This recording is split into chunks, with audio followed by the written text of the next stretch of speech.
Cox's Bazar international airport আমরা অক্টোবরের মধ্যে ইনশাল্লাহ স্টার্ট করব।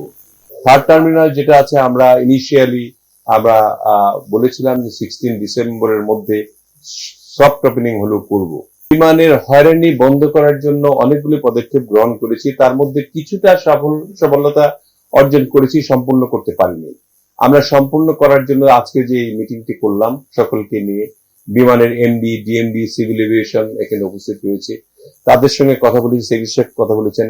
এরপরের থেকে একটু আমরা সবাই মিলে ঐক্যবদ্ধভাবে টিম ওয়ার্ক হিসেবে কাজ করে এটাকে আপনাদের যে চাহিদা, আপনারা যা দেখতে চান বিমানকে, সেই পর্যায়ে নিয়ে যাওয়ার জন্য সর্বোচ্চ চেষ্টা আমরা করব, এর মধ্যে কোনো সন্দেহ নাই। থার্ড টার্মিনাল যেটা আছে আমরা ইনিশিয়ালি আমরা বলেছিলাম যে 16 ডিসেম্বরের মধ্যে সফট ওপেনিং হলো করব। সেটার কাজ চলছে।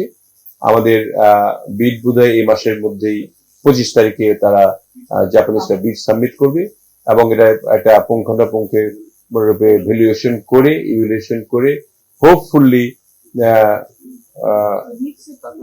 মিড সেপ্টেম্বরের মধ্যে আমরা কন্ট্রাক্ট সাইন করতে পারবো।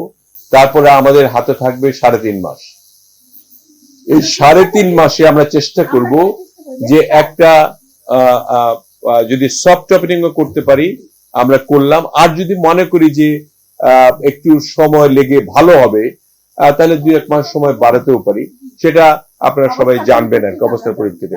কিন্তু এখনো আমরা 16 ডিসেম্বরে সফট ওপেনিং হলো করব, এটাতেই আমরা এখন স্ট্রিক্ট রয়েছি।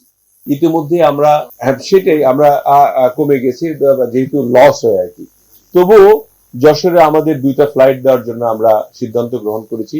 ইতিমধ্যে আমার সঙ্গে প্রাইভেট ফ্লাইট যারা মানে ইউএস বাংলা, তারা সিদ্ধান্ত গ্রহণ করেছে 2টা ফ্লাইট, সকালে একটা বিকেলে একটা করবে আর কি। আর ফ্লাইট সংখ্যা অভ্যন্তরীণ বাড়ানোর আমাদের আপাতত চিন্তা নেই, যেগুলো আছে চলছে ভালো, এবং বাজেট এয়ারলাইন আনার জন্য আমরা চেষ্টা করছি।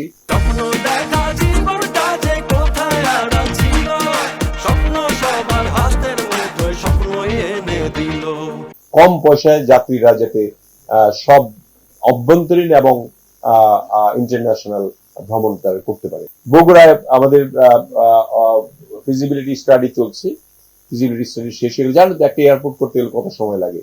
ফিজিবিলিটি স্টাডি শেষ হয়ে গেলে আমরা এটাতে হাত দিব। তবে দ্রুত পর্যায়ে নিয়ে যাওয়ার জন্য আমরা চেষ্টা করছি, যাতে করে অন্তপক্ষে আভ্যন্তরীণটা আমরা শুরু করতে পারি আগে, তারপরে ইন্টারন্যাশনালে গেলাম। কক্সবাজার ইন্টারন্যাশনাল এয়ারপোর্ট আমরা অক্টোবরের মধ্যে ইনশাল্লাহ স্টার্ট করব। অক্টোবরের মধ্যে ইনশাল্লাহ স্টার্ট করব। আমরা আশা করছি যে এবার মাননীয় প্রধানমন্ত্রীকে দিয়ে আমরা নতুন একটি ইন্টারন্যাশনাল এয়ারপোর্ট আমরা উদ্বোধন করতে পারবো। সেগুলি আপনার এখনো ফাইনাল হয় না, এগুলি সিভিল এভিয়েশন আপনার কাজ করছে। আমরা অন্যান্য এয়ারলাইন্সের সঙ্গে যোগাযোগ করতে হয়, অনেকগুলি ফর্মালিটি থাকে, কোন কোন এয়ারলাইন্স আসবে, কোন কোন চুক্তি করতে হয়, আপনার ফ্রিকুয়েন্সি নিয়ে আলোচনা করতে হয়, এগুলি তারা করছেন এবং কতগুলি শেষ পর্যায়ে বলা যাবে। আমরা অক্টোবরে ইনশাল্লাহ ইন্টারন্যাশনাল এয়ারপোর্ট হিসেবে কক্সবাজারকে ওপেন করব। তারিখ ঠিক করে নেই, অক্টোবরের মধ্যে করব।